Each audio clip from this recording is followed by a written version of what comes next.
2026 PCC launches just proved that smarter recoil systems, lighter builds, flatter shooting manners, and factory performance upgrades baked in now make whole racks of earlier carbines irrelevant the moment they leave the shelf. Ignore how these innovations rewrite safe, responsible handling expectations, and you risk investing in a platform that fights you during every drill while still lagging behind factory-tuned competitors. I'm about to walk through the specific carbines that set this new standard, so you can see exactly which designs deserve current money and which should stay in the past.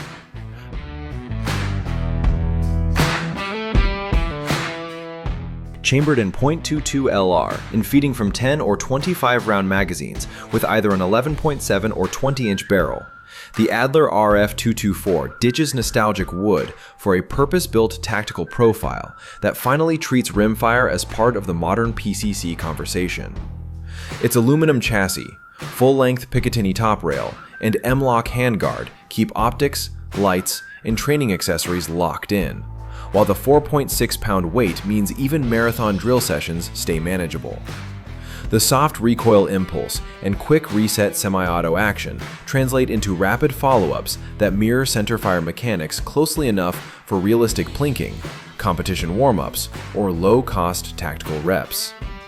Because every surface is modular, from the threaded muzzle to the easily swapped furniture, you can tune it to match a duty carbine's ergonomics without burning through centerfire ammo budgets. All of that lands in the budget trainer bracket, turning what used to be a just-for-fun rimfire into a relevant feeder gun for anyone building serious muscle memory. That shift in expectation sets up why the next wave of true PDWs now has to deliver integration, not just styling, to stay current.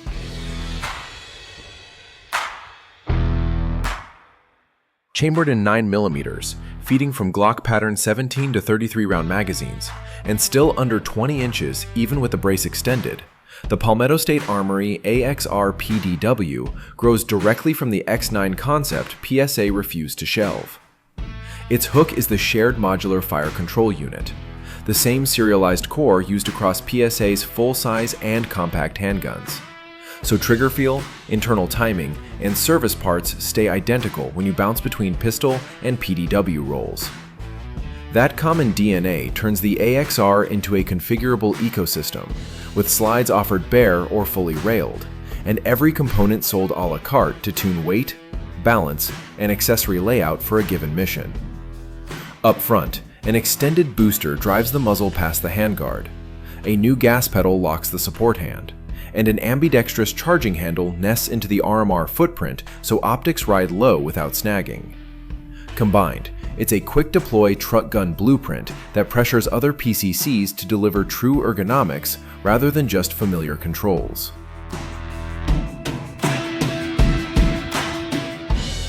The 9mm blowback ZY9 runs Glock 17 to 33 round magazines through either a 5.9 or 10-inch barrel, packaging both options into a compact PCC footprint that instantly feels modern.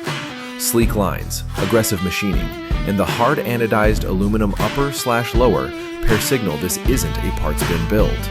And the full-length Picatinny rail with a black M-lock handguard keeps optics, lights, and support hand indexing exactly where a current shooter expects them. What actually sells the platform is how completely it mirrors AR-15 handling.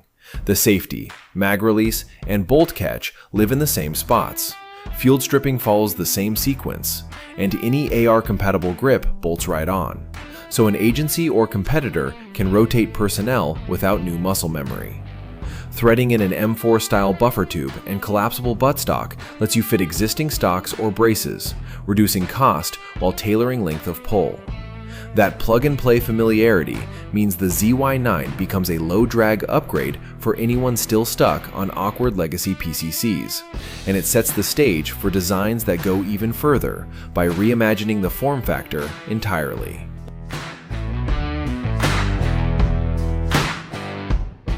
Chambered in 9mm, feeding 17-round Gen 4 Glock 17 magazines, and stretching only into the sub-30-inch PDW envelope with its 3-position stock extended.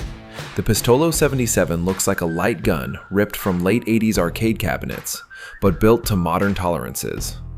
The steel and aluminum frame wears a Cerakote shell that keeps the surface as clean as the silhouette, letting the integrated reflex sight sit low without cluttering the retro-futuristic profile.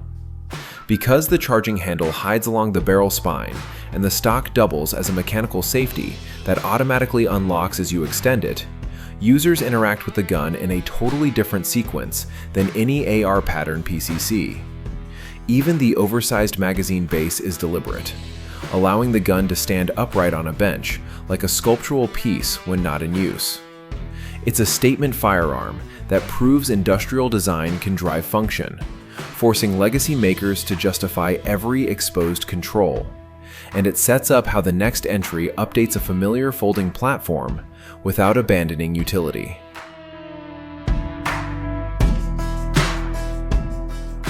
Chambered in 10mm auto, feeding from Glock G20/G40 15-round magazines and launching that cartridge through a 16.25-inch barrel inside a 5.6-pound chassis, the Sub-2000 GOK is Kel-Tec's answer to shooters who wanted real Magnum-level punch from a platform that still folds in half.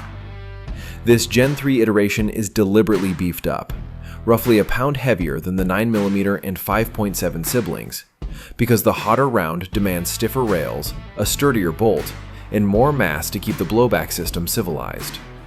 Yet none of the signature travel perks disappeared. It still folds along the barrel for glove box or backpack carry, and the new rotating handguard means an optic can stay zeroed even when the gun is snapped shut. M-lock slots along the forend and a threaded muzzle let you dial in lights, grips, and suppressors to tame recoil or flash, turning a traditionally minimalist carbine into a configurable power tool. For buyers who thought folding guns were limited to mild pistol rounds, this evolution proves the format can scale up in energy, setting the bar that the next roller-delayed entry has to clear on controllability.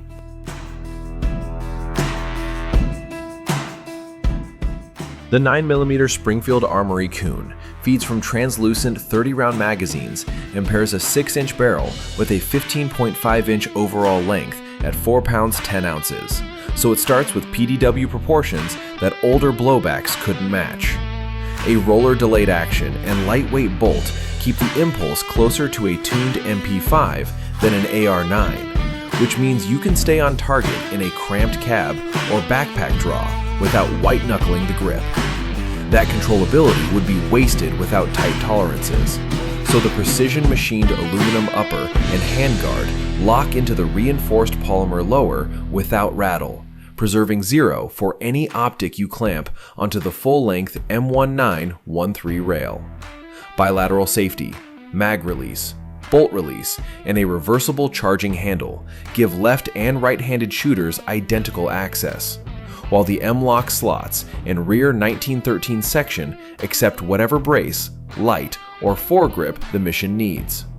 It's essentially a premium, soft-shooting modern 9mm AK built for glove box or messenger bag carry, which sets up how the next platform democratizes that AK pedigree for a broader audience.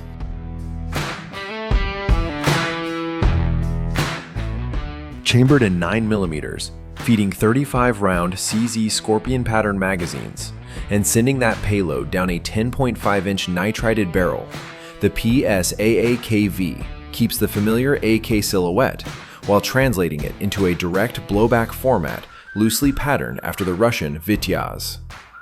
Forged front trunnion and bolt carrier keep the core stronger than the cast parts that held older pistol caliber AK experiments back, so thousands of rounds of cheap range ammo no longer threaten headspace or carrier rails.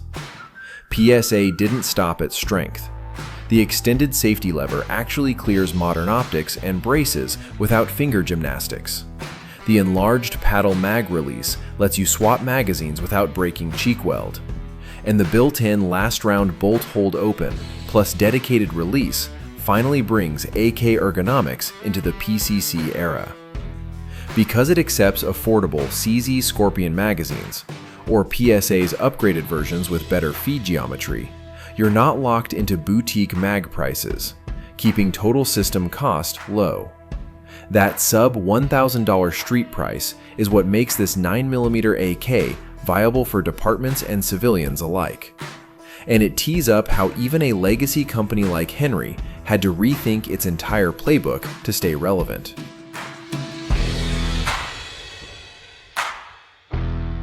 Chambered in 9mm, fed by supplied 5 and 10 round proprietary magazines, and packing a 16-inch barrel into a roughly 36-inch overall length, the Homesteader proves Henry can deliver a semi-auto without leaning on lever nostalgia.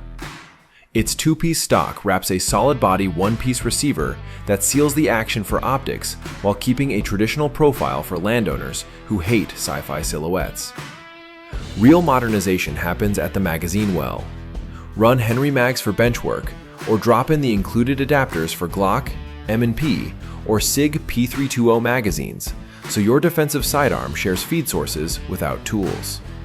Controls echo that logic. A bilateral tang safety sits where shotgun shooters expect it. The front-mounted mag release stays reachable through gloves. The charging handle swaps sides in seconds, and mirrored bolt holds keep lefties and righties on equal footing. Pair that layout with mild recoil and ready-to-mount ghost rings, and the Homesteader shifts from plinking to perimeter duty without retraining.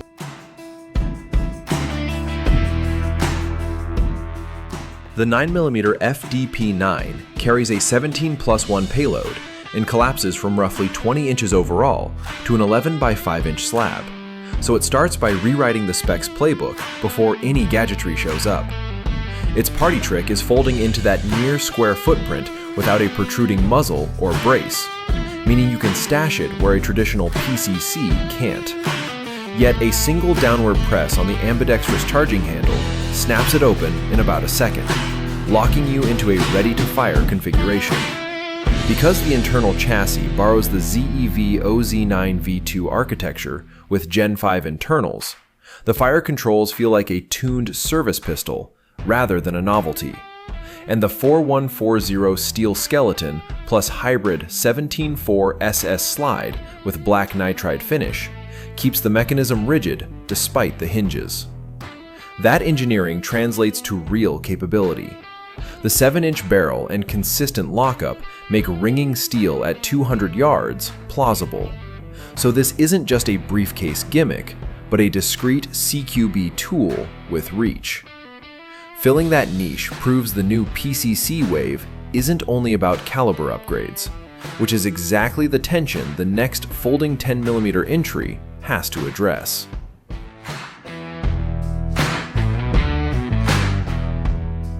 Chambered in 10mm auto, feeding from 15-round M&P 10mm M20 magazines, and driving that payload through a 16.25-inch barrel before folding to suitcase length. The M&P FPC 10mm proves big bore power no longer requires a fixed carbine. The tungsten-infused recoil buffer soaks up the additional slide mass that 10mm demands, so you get real velocity gains from the longer tube, without the mule kick that sank earlier heavy caliber folders. Because the chassis retains the same grip geometry, flat face trigger, and bilateral bolt, safety, and charging controls as the 9mm version, any M&P owner can transition instantly. Yet the deployment latch still snaps the gun shut for discreet transport in trunks or behind truck seats. Once opened, the optics-ready Picatinny spine and M-lock handguard make it trivial to mount a suppressor-friendly red dot/weapon light pairing, while the stock stores 2 spare magazines, so you're carrying 45 rounds of 10mm before loading pouches. That combination of familiar ergonomics and amplified terminal performance is exactly why the folding PCC niche is sprinting toward larger calibers, which sets expectations for Ruger's lightweight .45 ACP entry that follows.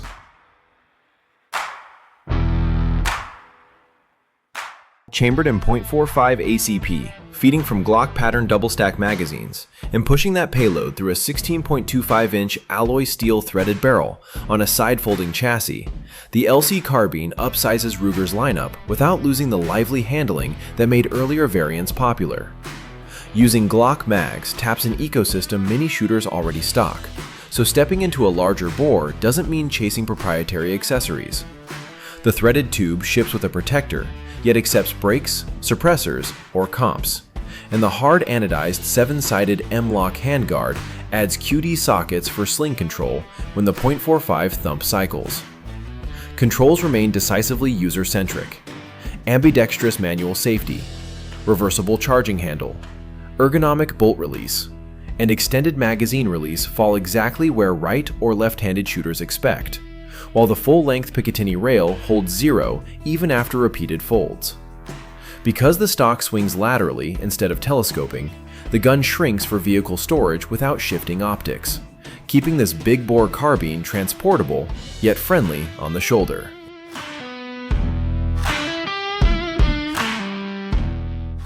Skip the 2026 upgrades and you're stuck with PCCs that kick harder, adapt less, and never fold. Embrace this new class to gain advanced recoil systems, deep modularity, expanded calibers, and compact geometry. Match those traits to your use case. Research local laws before purchasing. Practice safe storage. What's in your holster? Let me know in the comments.